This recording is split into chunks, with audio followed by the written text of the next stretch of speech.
Listen closely, because what I'm about to tell you might be the most important thing you'll ever hear. You've been waiting. Waiting for the right moment. Waiting for someone to notice your struggle. Waiting for luck to finally knock on your door. But let me tell you something that nobody else is bold enough to say. No one is coming. No hero. No savior. No perfect opportunity falling from the sky. The world doesn't owe you a rescue. Life doesn't pause for the unprepared. And time waits for absolutely no one. Every second you spend looking outward for salvation is a second stolen from the only person who can actually change your story, you. The most dangerous lie you've ever believed is that someone, somewhere, is going to fix it for you. That comfort is a cage. And the longer you stay in it, the smaller your world becomes. The greats didn't wait. They didn't beg. They didn't wish.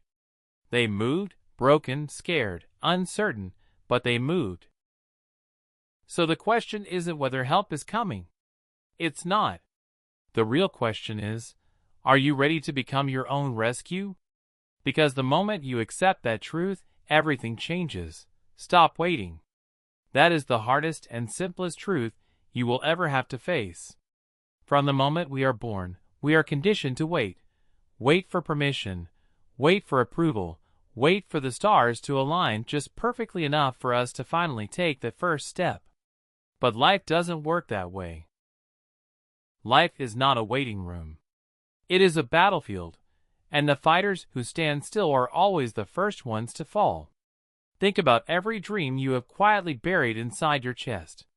Think about every goal you told yourself you'd chase. Someday. That someday has a cousin, and its name is never. Because someday has no date on the calendar. Someday has no alarm clock. Someday is just a beautiful word we use to avoid the terrifying responsibility of acting today. And the tragedy isn't that people fail. The tragedy is that most people never even begin. Every single morning, you are handed 24 hours. Not 24 hours of guarantee, not 24 hours of comfort, just 24 raw, unfiltered hours of opportunity. And what most people do with that gift is spend it planning the perfect moment to start. But the perfect moment is a myth. It has always been a myth.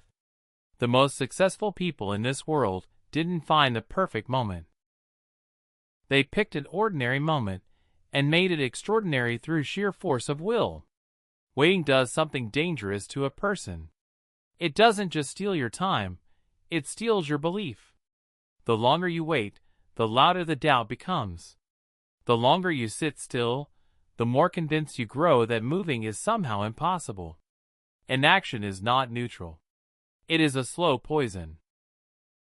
It whispers to you every single night that you are not ready, that the world is too hard, that someone else will figure it out. And if you listen long enough, you start to believe it. You have to understand that movement, any movement, breaks that spell. It doesn't have to be a giant leap. It doesn't have to be a perfectly calculated strategy. A single step, taken with intention, carries more power than 1,000 plans sitting in your head untouched. The moment your foot hits the ground and you decide to move, something shifts inside you. Momentum is born not from confidence, it is born from action. And once it starts, it builds on itself like a fire catching wind. So ask yourself right now, what have you been putting off? What dream have you been protecting by never actually chasing it? Because as long as you never try, you never fail, and that feels safe. But that safety is the most expensive thing you will ever buy. It costs you your potential, your purpose, and your time. And here is the thing about time. It doesn't ask how you spend it. It just keeps moving. The only real question is whether you are moving with it. There is a moment, a defining, life-altering moment, that separates those who transform their lives from those who merely talk about it. And that moment is not when opportunity arrives. It is not when conditions improve. It is the moment you look at everything that has gone wrong in your life and say, without hesitation, without excuse, This is mine to fix. That moment of radical ownership is the most powerful decision a human being can ever make. Not because it is easy, but because it is true. We live in a world that has perfected the art of blame. There is always something to point at: the economy, the family you were born into, the people who wronged you, the system that failed you. And perhaps some of those things genuinely did hurt you. Perhaps life really did deal you an unfair hand. That pain is real. That struggle is valid. But here is what no one tells you. The moment you hand your power over to the thing that hurts you, you give it a second victory. You let it win twice. First when it happened, and second when you let it define your direction. Responsibility is not about pretending life was fair. It is not about erasing your wounds or dismissing your pain. It is about refusing to let your past hold the steering wheel of your future. The most remarkable people you will ever encounter in this world, the ones who rose from nothing, who rebuilt from ruin, who turned devastation into legacy, they all share one common thread. They stopped waiting for an apology from life. They stopped demanding that the world correct its wrongs before they moved forward. They simply decided that regardless of what happened, the next move belonged to them. And that decision, that single, fierce decision, unlocked everything. Because when you take full ownership of your life, you take back your power. You are no longer a passenger being carried by circumstance. You become the driver. You become the one who determines speed, direction, and destination. Accountability is not a punishment you impose on yourself. It is a declaration. A declaration that you are bigger than your excuses, stronger than your setbacks, and more capable than your history has been allowed to suggest. Most people are terrified of this kind of ownership because it removes the safety net of blame. When everything is someone else's fault, failure is explainable. It is comfortable. But when you own your life completely, failure looks you directly in the eye. And that is uncomfortable. That is raw. But it is also where growth lives. It is where character is carved. Every person who has ever built something real, something lasting, something meaningful, they failed. They failed loudly, painfully, and repeatedly. But they never outsourced the responsibility for that failure. They wore it, learned from it, and used it as fuel. The moment you stop looking outward for someone to blame and start looking inward for someone to believe in, your entire world begins to rearrange itself. Not overnight. Not without struggle. But with a certainty that was never there before. You start moving differently. You start speaking differently. You stop shrinking in the presence of obstacles because you know, deeply and unshakably know, that the obstacle is yours to overcome. And that quiet confidence, that unspoken ownership, is something no circumstance can strip away from you. But owning your life is only the beginning of the story, because once you accept full responsibility, life will test exactly how serious you are. Nobody tells you this when you are young. Nobody sits you down and explains that the pain you are so desperately trying to avoid is actually the very thing that is trying to build you. We are raised in a culture that treats discomfort like a malfunction, like something has gone wrong the moment life starts to hurt. We are handed distractions, shortcuts, and comfort at every turn. And so when the struggle arrives, and it always arrives, we panic. We retreat.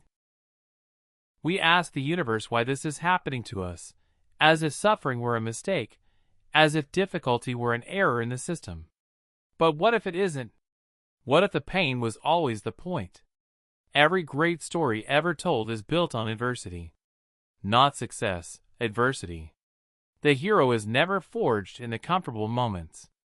They are forged in the fire, in the loss, in the humiliation, in the nights where everything falls apart and there is no one around to witness the breaking. And here is what those stories understand that we so often forget: the breaking is not the end of the hero. The breaking is the beginning. It is the moment the ordinary person starts becoming something that cannot be explained by circumstance alone. Something deeper. Something unbreakable. Think about the hardest season of your life. Think about the period that brought you to your knees, the betrayal, the failure, the loss that felt like it would swallow you whole. Now look at who you became on the other side of it. Look at the patience you developed, the empathy you found, the strength that appeared in you that you never knew existed before that trial. That strength did not come from your easiest days. It was extracted, painfully, precisely, from your hardest ones. The struggle was not random. It was surgical. It cut away everything that was weak and left behind only what was real. Pain teaches in a language that success never could.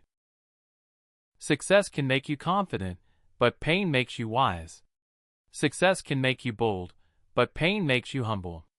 When life breaks you open, it empties you of arrogance, of assumptions, of the fragile certainties you clung to when everything was going well. And in that emptiness, something far more valuable rushes in: clarity. A sharp, unforgiving clarity about who you are, what truly matters, and what you are actually made of. You cannot buy that clarity. You cannot shortcut your way to it. It is earned exclusively through endurance. The people who have suffered deeply and chosen to grow through it rather than collapse under it carry something in their eyes that is impossible to manufacture. A stillness, a knowing, a quiet resilience that does not need to announce itself because it has already been tested by things that words can barely describe. They do not fear difficulty the way others do because they have already met it face to face and survived. And that survival, that lived, breathed, hard-won survival, becomes the foundation upon which everything else in their life is built. Nothing shakes them the way it once did because they know from experience, not theory, that they can endure. So stop praying for the pain to end before you have extracted everything it came to teach you. Stop begging for the fire to cool before it has finished its work. Every wound you carry is a wisdom waiting to be decoded. Every setback you are standing in right now is a classroom with your name written on the door. The curriculum is brutal, yes. But the degree it grants you cannot be taken away, cannot be replicated, and cannot be given to anyone else. You earn it in the dark, alone, when quitting would have been so much easier. But enduring the pain is only half of the equation, because once the lesson is learned, you still have to show up and deliver, every single day, whether you feel like it or not. Everyone wants the result. Everyone wants the transformation, the achievement, the moment where it all comes together, and the world finally sees what they are capable of. But almost no one wants to talk honestly about what sits between where you are and where you want to be. It is not passion. It is not inspiration.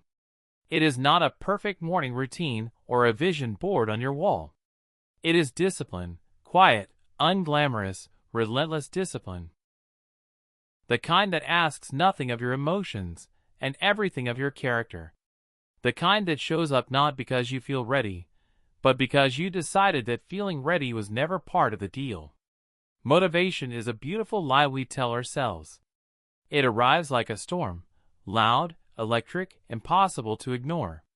It fills you with certainty and fire, and the absolute conviction that this time, everything will be different. And then, just as quickly as it came, it disappears. It leaves no forwarding address. It does not check in on you when the alarm goes off at 5 in the morning and your body is begging you to stay still. It does not show up when the progress is slow and the results are invisible, and every rational part of your mind is asking why you are still trying. Motivation was never built for those moments. Only discipline was. Discipline is not something you feel. It is something you build, brick by brick, through every small act of follow-through that no one applauds and no one witnesses. It is built in the moments you choose the hard thing over the easy thing, not once, not twice, but so consistently that it stops being a choice and starts being an identity. And that is the real secret that the most accomplished people in the world understand. They did not become disciplined because they were extraordinary. They became extraordinary because they were disciplined. The repetition came first. The results came after. Always after. There will be days, and there will be many of them, where everything inside you resists. Where the bed is warmer than the goal. Where doubt is louder than determination. Where the gap between where you are and where you want to be feels so vast that moving toward it seems almost laughable.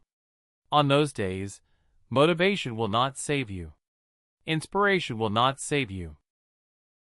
The only thing standing between you and surrender on those days is the habit you built before the feeling left.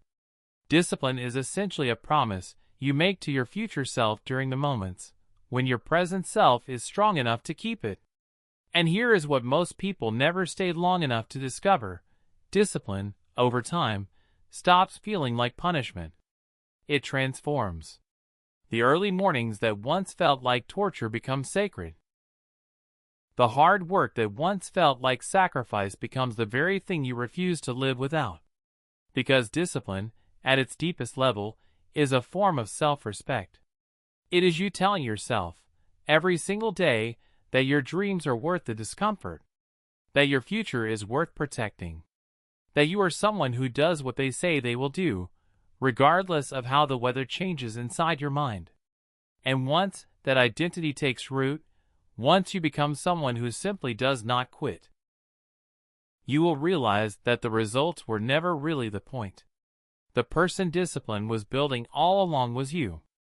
But becoming that person, maintaining that edge, showing up with that level of consistency, it demands something else entirely, something that goes even deeper than habit. You have waited your whole life to feel ready. You have stood at the edge of your potential, looking down, convincing yourself that you need more time, more resources, more certainty before you can finally take the leap. But readiness is not a feeling that arrives before the jump. It is a feeling that is born inside the jump itself. The person you are right now, with everything you have and everything you lack, is already enough to begin. Not enough to finish perfectly. Not enough to guarantee success. But enough to start. And starting is the only thing that has ever mattered. Courage is not the absence of fear. It is the decision that something else matters more than the fear. Every person who ever built something worth remembering was afraid. They doubted themselves in the silence. They questioned everything in the dark. But they made one brave decision, just one, and then another, until the fear became background noise and the work became everything. You do not need to be fearless to move forward. You just need to be willing. Willing to look uncertain in the face and take the next step anyway. That willingness is not weakness dressed up.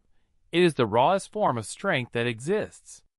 Greatness was never a destination reserved for the chosen few. It was never locked behind talent or privilege or perfect timing. It was always built the same way. One decision at a time, in ordinary moments, by ordinary people who simply refused to believe that ordinary was their ceiling. You are one of those people. Every scar you carry, every lesson pain carved into you, every morning discipline pulled you out of bed when nothing else could, it was all preparation. It was all pointing here, to this moment, to this version of you that has been through enough to finally understand that the only thing left to do is move. So stop waiting for someone to hand you permission. Stop looking over your shoulder for a rescue that was never coming. The road ahead is yours, uncertain, imperfect, and completely yours. No one is coming to save you. But you were never meant to be saved. You were meant to rise. And everything you have survived, endured, and carried to this point has already proven, beyond any doubt, that you have exactly what it takes to do exactly that.